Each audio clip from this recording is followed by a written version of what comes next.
All right, and we are live. Hello, Awesome. Daniel. Hello, Mary. I'm super excited to have you here today. So, today I'm talking to Mary Vacalli, and she is a board member at the Swiss Post and at Burckhardt Compression. And I'm very happy to have you here. I've known you for a while now. We met over the years a couple of times. And yeah, I'm very excited to dive into your story. So, let's dive right in. My first question that I have for you, Mary, is if you had to sum up your essence in one word, what would that word be and why? hmm Well, it's difficult to summarize myself in one word, but I try. I don't know. Maybe I would use the word challenge in terms of I like the challenge. I like a new challenge. I like to learn new things. I like to be in a situation where I don't know, so I can get out of this situation. So challenge in all kind of topics is something that is moving myself. So is identifying in myself. So, challenge. Tell me a bit more about challenge. So, You, what does challenge give you? So, the, what the does point what does is it give you? the point is I get bored quite easily if I do things too often. So I need always to learn something new. I like to be in a situation that I didn't know before. I like to learn more things. I like to get out of this comfort zone because it's very interesting because I like that, and then I tried very very fast to get out of this non-comfort zone. That means I like something new, but then I like to learn very much how to get out, how to improve, how to know the situation better. So I don't know. It's probably because of my character that, as I said, I get bored if I do things too many times, and I don't know. I like to test myself as well to see, okay, what does it mean? Where are my border? Where can I go? Where I get to stop? So I like try to be courage in my life. Thanks for sharing, Mary. I love that. I think it has a lot to do with growth and personal growth and just always striving for, I guess that growth, right? Because when you try something new and you get out of your comfort zone, it stretches you. So it allows you to, learn something new, embrace something new, and you capture a new experience. And I love that. And I want to dive a little bit more into your journey so far. So if you go back into your journey that you had so far over the years, and if you could just pick one moment, like one experience that you had in that journey, that you feel like this is something that really shaped me, what would that be? What would you pick? I'm sorry, Daniel. It's difficult for me to have really one topic. So I know that you want to get out the unique topic, but there is not not one things that shape my life. My life goes a little bit with having a dream, having a target in the future, but then moving depending on the experience that I have in that moment. So it's not that I have a fixed a process because something happened and then I decide to do that way. So there are many things that uh, form myself. I mean, I could start saying I played volleyball 10 years in a team in back in Bellinzona, where I come from, and that helped me a lot to work in teams, because 10 years when we had quite success, but the success of a team is coming only if the team is good. The single person would never reach anything, especially in volleyball, where the ball has to be touched by many people. So that one probably form my character in working in teams. But then I had other experience. I studied at the ETH in German. As you know, my mother tongue is Italian. And the first year in at the ETH in Zurich, I didn't understand any word. So I was just listening to the professor saying what he's saying. I don't know. I'm writing down and then going back home, trying to translate and trying to understand what he said during the day. And that is also another moment that helped me to grow, helped me to say, okay, even if the situation is probably not the most easiest one, you can get out of it. You can learn.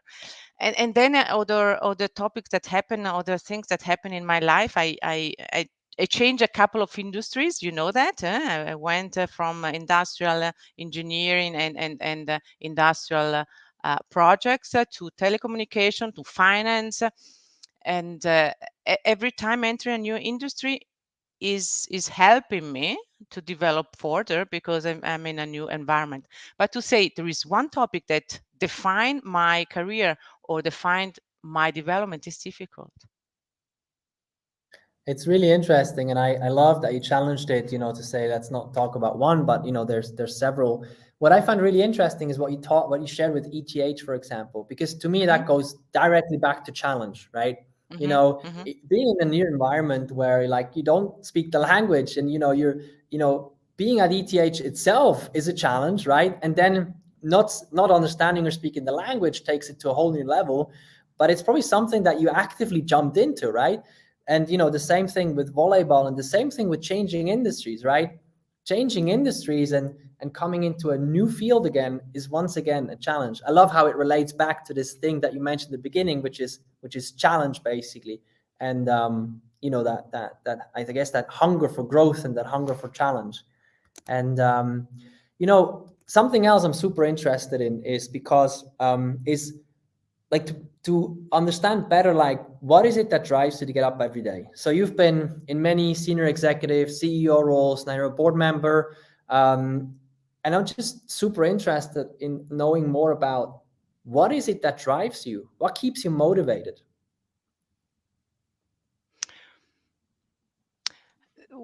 It goes back to this word challenge, therefore I also choose it. I like to to develop new things, to develop new ideas, to create something new. And I'm also very happy if I see a problem and I can solve the problem. If I see that something is missing, I can fulfill what is missing. So it's really this idea of create new things that could help everybody. And I like to do that together with team. I don't like to work alone. That's probably has to do with my personality. I can prepare everything alone, but I need the exchange with people. During COVID was very difficult for me because I was missing this social environment. So I like to, together with other people, develop new idea, talk about idea, develop idea, see the result. And when I see the result, I'm very happy. So this is the outcome that makes me happy. And every day I get up to do that. And I like to do that. I am, even if I'm not an early person, and I don't love to start the day very, very early, but I do that with all energy and passion to do that. Thanks for sharing. I love what you mentioned in terms of like you know well, it goes back to the volleyball thing, right? Playing in a team, being with others, doing it together, and only being successful as a team and in a team. And one thing I want to talk a little bit more about is the future and also the present. Meaning, like, I know you're very passionate about things like industrial engineering. I remember when we Yep. met that in your former role, and we talked about some of the experiences that you had, and you were very passionate about that field, right? And you've been engaging in different industries, and there's a reason why you've been moving to certain industries and have been in those roles and making change and driving change. And I'm just curious of like, where do you see the gap? Like if you look at where we are today, maybe you could look at at the industry, for example, or whatever you pick, but where you see where we are today and where we should go into the future, where do you see the gap? Well, as you said, there is the passion about industry and the passion about technology. I see a lot our technology can help us to develop further. So I talk always about this digital transformation, which is not digitalization, it's digital transformation, means how our business model can develop and thanks to the new technology. And I really believe that technology and innovation can help us. You can talk about sustainability, you can talk about food worldwide, you can talk about many things, and I think that technology and innovation can help us. Now, the problem is about technology and innovation is that you have to pay attention not to lose people on this way. So the gap that I see is that, yes, towards the future, towards the technology, towards the innovation, but pay attention that you have to take everybody on board. So this inclusion of generation, experience, that is something that we have to pay attention to, and that is to close the gap to be successful is, in my opinion, to make sure that you take everybody along on this trip. And you can say in technology, I mean, I you didn't mention, but I was, I mean, in financial industry, in this, I was the CEO of the Banca Cler, and the target was to develop this bank further in this technology world. And you can imagine, okay, mobile banking is a very, very good thing, but the use of it was not huge. I mean, maybe there is 10%, 20% of the people in Switzerland using it. Then you have the rest still going to the post and paying directly at the post with cash. So even if you talk about technology innovation to solve the problems of the future, you have to pay attention that there is a lot of people not moving so fast, and to close the gap is out to take all these people along with you. And this is probably an issue that will follow us for many years. It doesn't matter in what you do, huh? And this is I don't know, the future that I see for us. I love that perspective, you know, because it's a little bit different from what I would say I normally hear in terms of like, you know, the future is everything and we just got to go there, right? And just pick the ones that want to come along, and, you know, whoever wants to come along, you know, great. And whoever doesn't want to come along, you know, stay behind. It's a really fresh and I think a different perspective. I want to tie that a little bit more into the topic of leadership, because I'm very curious. You know, you've been in the past, you've been in many executive roles, and you've been the CEO of Banca Cler, and I'm curious of how you transform that into or transfer that into leadership. Like, you know, when it comes to, you have a vision, you have a goal, right? You wanna go to a place eventually. You know, you have a mandate, right, with the bank or with whatever company you work with. How do you take people along the journey? Because I feel like with every transformation, with every change, well, change is probably not something that everybody just jumps onto and, you know, wants to be part of by design. So I'm curious, like, how do you lead into that future with an organization of a certain size and maybe with a certain legacy as well?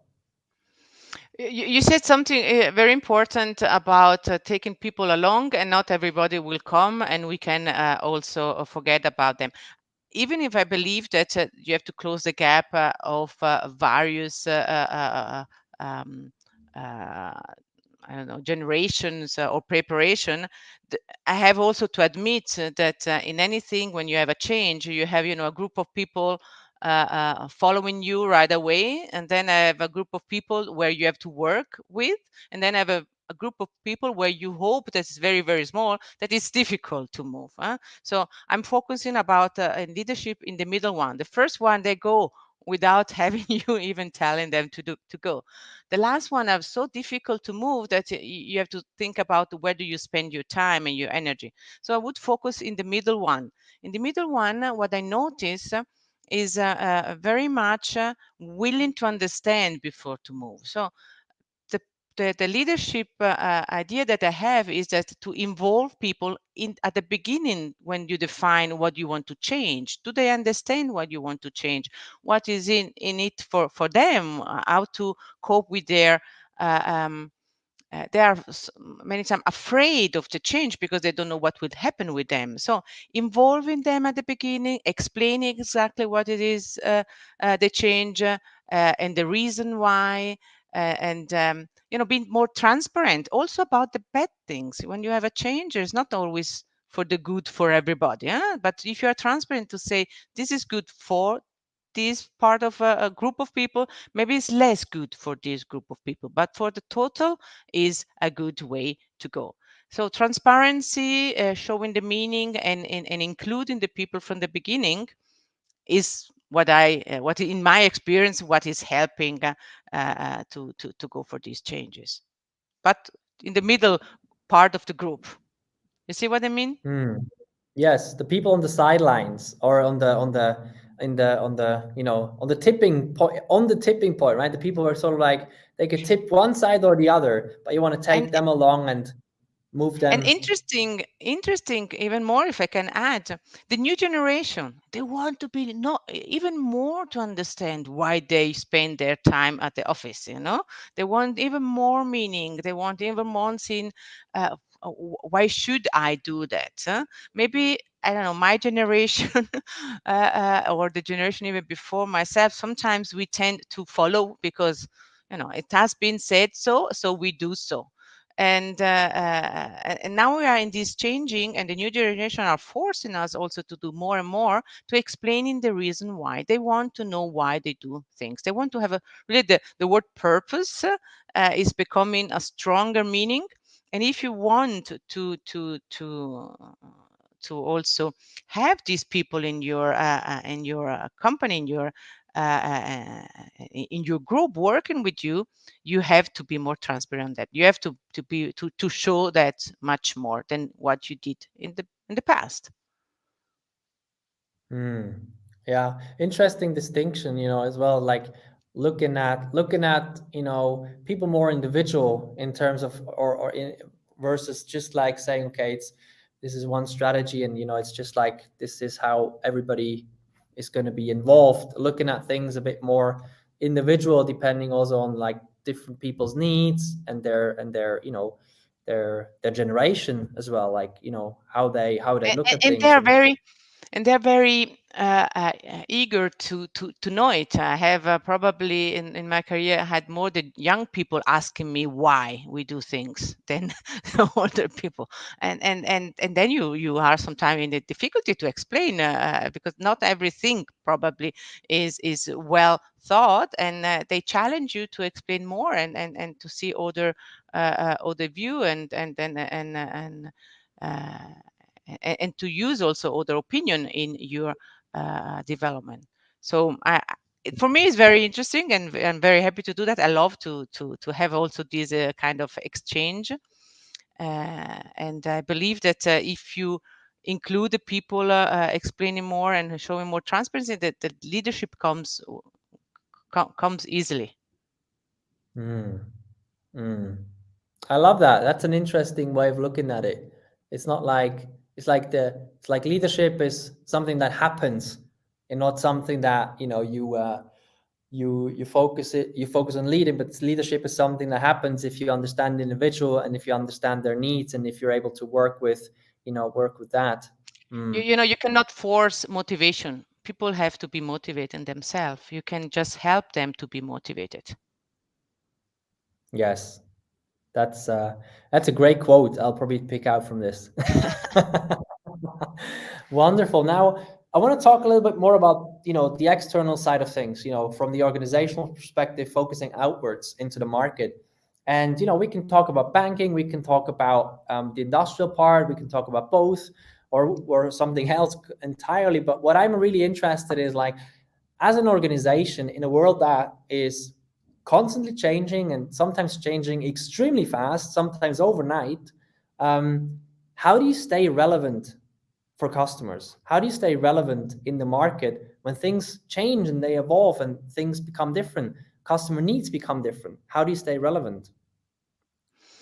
This is what I use sometimes, the definition of digital transformation in terms of uh, being always relevant and develop yourself as a company, even if there is this transformation going on. And I repeat always the three words because for me is a summary of this transformation that we are all in. And there are the customer experience, the data analytics, and innovation. What is customer experience? You have continuously to involve customer in defining what you need to do for them. So stop thinking that you know, but start asking the customer, start asking the customer, start involving the customer, start testing with the customer, and accept if the customer is telling you no, instead of forcing it and believing that you know better, because you don't know better. So this is the first part. The second part is data analytics. I really believe that data tells us also the truth. Besides what the customer is telling you, you have tons of data. Now we have to pay attention how to use data is clearly, but you have tons of data telling you exactly what the customer wants, what the customer is willing to pay for, what the customer doesn't like, how the customer interact with you, why the customer interact with you. And all these data you have to really understand to exactly define what is needed to be done. And innovation for me is more a culture innovation. What I mean is start testing things, start trying things, start, these famous minimal viable products of anything you do. Do these pilots, try something, test it again with a customer, change it thanks to what the customer is telling you or what the data out of this test is telling you, and continuous improvement. So these are the three topics, in my opinion, that you need as a company to stay relevant. And I would say not even to stay relevant, but really to develop you even better than the market. Thanks Is for it clear? sharing. I love the framework. Yes, I think it's super clear. The framework and like just like there's a lot of clarity in those three pillars. What I'm super interested in is like, okay, there's the framework, right? And then there's the reality of the business. And I want to ask you, because you have a lot of experience in that, what do you find most challenging for organizations to apply that? Like, what do you see as the most challenging part, or are some of the most challenging parts for an organization to actually apply that and actually make that happen? I think that is the arrogance of the people is the problems. The problems is that people believe they know better, and therefore when you tell them you have to ask your customers, you have to involve them. They believe that they have 20 years of experience in a topic and they know better. And this arrogance is stopping a lot of organizations to develop and to go further. They don't admit that maybe they don't know better. And the challenge is always the people, it's never the technology. Is never the customers, is really the people. And sometimes I have to admit is more the upper management level who are, I don't know, maybe been too much successful in the past, and therefore they don't want to admit that they also have to continuously learn and listen to what the customer is saying. So this is, if you want to have a word, is, I would say, the arrogance. Thanks for sharing, and thanks for being so open and transparent about it. I'm just like curious. So, what can we do about that arrogance? Like, how do we deal with that? Because if that is there and anchored in the organization, is it just lost, or like, how do we deal with that to actually ensure that we can apply a framework like that and be I mean, successful and stay relevant? I always say, don't take yourself too seriously. This is a wrong thing to do. It doesn't mean that don't be serious in what you do and don't do your job seriously, but don't take yourself as a person too seriously, because you are one of tons of 8 billion people. So you don't have to take you too serious. No, I think that, I don't know, is the future is telling you if you are right or not. So if you in your company you keep believing that you know better, you will not exist long. So is the market telling you that is a wrong approach to do business?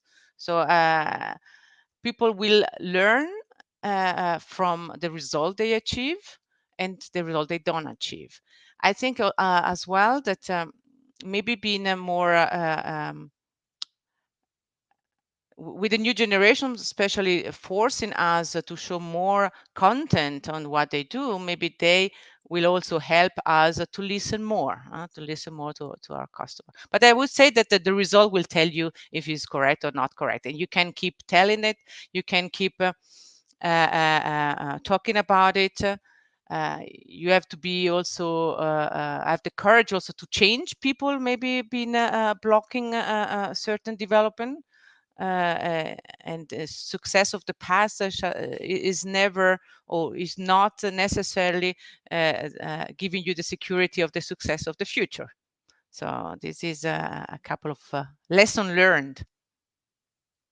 Thanks for sharing. I think it's a great point, that the future is probably the best teacher, right? Because you're going to see what results you get, and then you'll at some point, I guess, it will click. And what if, I mean, my question there is like, do we have to wait for the future? Like, when a big company for the second year in a row writes off a huge loss, and then everybody slowly starts to realize we're in trouble. Do we have to wait for that, or is there a way? And maybe there's none, but is there a way to go into it earlier? When things are actually still going okay, is there a way to interrupt that pattern of arrogance when things are still going okay, or do we have to wait for the future? Yes, and here I'm talking about diversity. Man, don't understand me wrong. It's not diversity in terms of gender diversity. If you bring in an organization of people who have been working on that topic for 20 years, so always at the same time, people coming from other industry, with other experience, with other background, they will challenge that.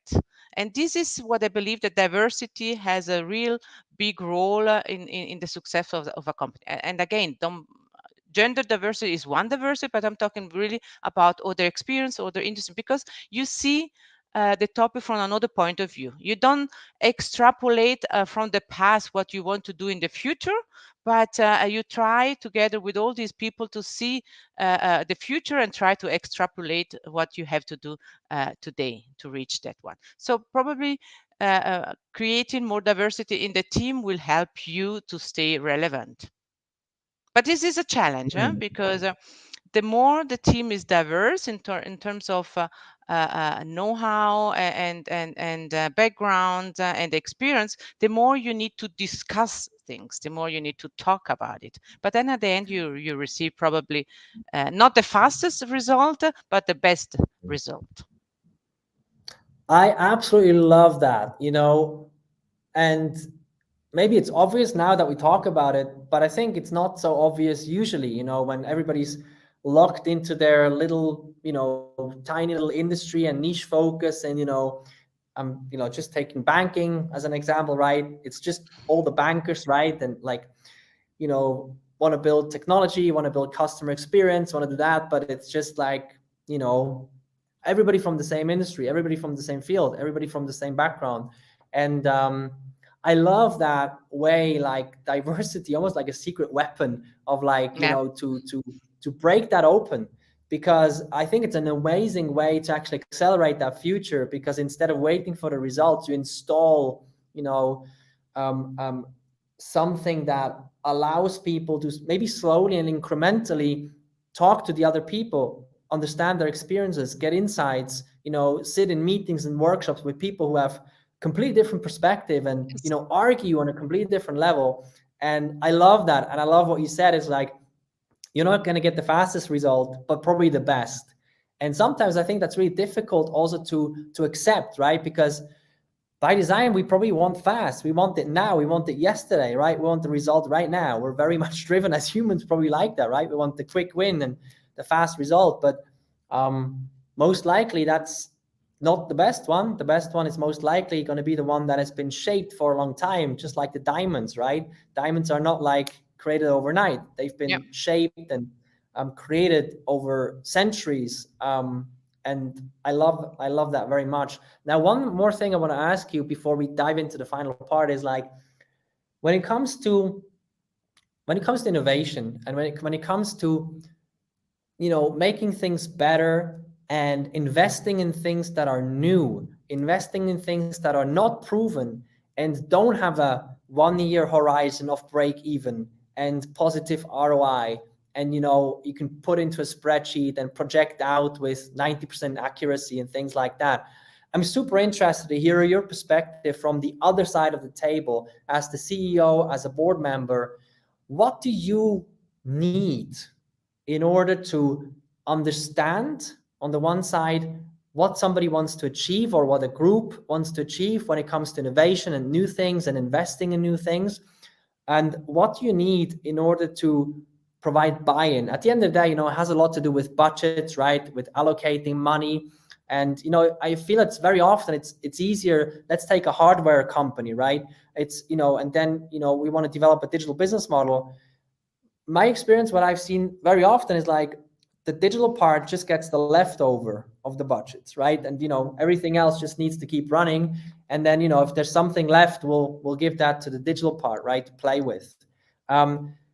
What needs to be there for the CEO or for the board to be fully on board, to really understand what's going on, what they want to achieve, and actually to provide budget and to reallocate budget maybe?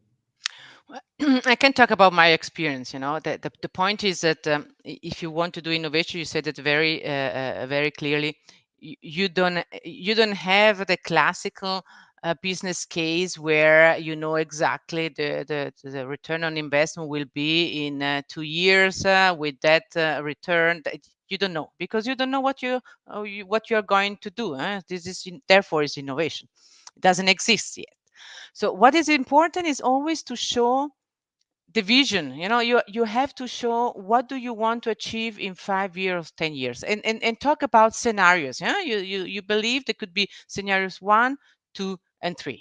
This is where you want to go, and sell these stories. Sell exactly why you want to achieve this scenario. What is your vision? And then explain, okay, to get to this scenario, I need to do certain steps. Don't go for all steps. Don't go for the half of it. Go for the little one. Show that you want to achieve the little one, and show what you want to achieve with the little one. And when you finish the first phase, you can explain or again to the board or the CEO, this is what you have achieved. It's not exactly what you planned, but you learned a lot out of these first steps. So you adapt the second step still to go to your vision that you mentioned. So go gradually, one step after the others, adapt every time that you do a step, show that you didn't achieve what you plan to achieve and the reason why. So you have to win the trust on this way. So you the first step, and then you win the trust. The second step, you win even more trust until you go towards your vision. So show the vision, explain the vision, but go step by step and win the trust, and show what you have done well and what you have not done well, because this is also a big problem. People don't admit when they thought that something would work and didn't work. They don't admit it, and this is creating mistrust, and this is not good. So you have to also admit that what you thought is not didn't work out, but you can correct, you can adapt, you can learn out of it, and you go for the next one. So this is how I would support development of innovation. I love that. I mean, just like super concise, just like summarize it quickly in my mind. So one is like sell the big vision, absolutely, right? And explain it in great detail and paint that picture. But then go back to step number 1, maybe, right? And just say like, this is the first way we're going to try to, validate our first assumptions to really understand, is this even the right direction and things like that. And then I love what you mentioned in terms of the trust. And so it's really about involving those people, right? Not just finalizing everything and having it all and then going to the management or board presentation and saying, here's what I need, here's this, here's that, right? It's like going to the customer and saying, here's the final product, we want you to buy it, right? No, you probably, right? You involve them right along the way, probably is a good idea. And then what I love about the trust and mistrust is like, I think it's so key, like what you mentioned there in terms of transparency, right? Because sometimes, or maybe often, very often, being open about what didn't go well and what went really bad and what you learned builds more trust than sharing the great shiny success stories, Yes. right? And Yes. but it's harder, right? It's more emotional work in a sense, because the shiny success is easy to show, but then showing the dark side is sometimes not that easy, because it's more emotional work. It's more emotional, yeah, I guess, more emotional work. Thank you for sharing that, Mary. One last question that I have for you before we close this conversation is, if we look out way into the future, and let's say you're 80 years old now, and you look back at your life, and you look back at how the world has changed, and how your industry has changed, how work has changed, how everything has changed. If you could pick just one thing, I'm going back to that one thing again, but if you could just pick one thing that you would love to see transformed, you would love to see changed, what would that be?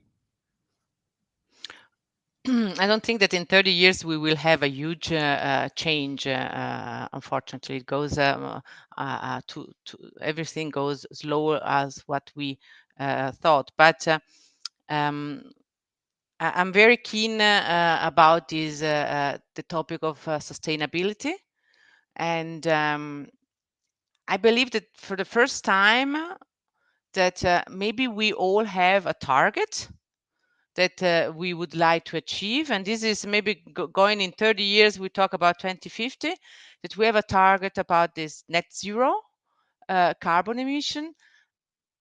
For the first time, I believe that we have a chance to achieve something that we define today in 30 years. So I would be very proud to see that what we defined, and we are defining that in these years, that we achieve that by 2050, what we would like to achieve.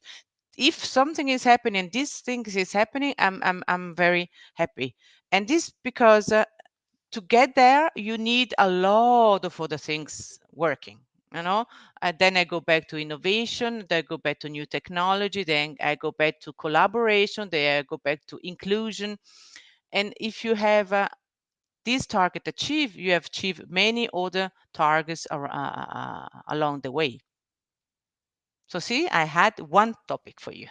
I love that. I love that. Thank you, Mary. I really, really appreciate this conversation. Thank you for making the time. Yeah, was wonderful talking to you. And thanks for sharing all your insights. It was good to talk to you, Daniel. Bye-bye.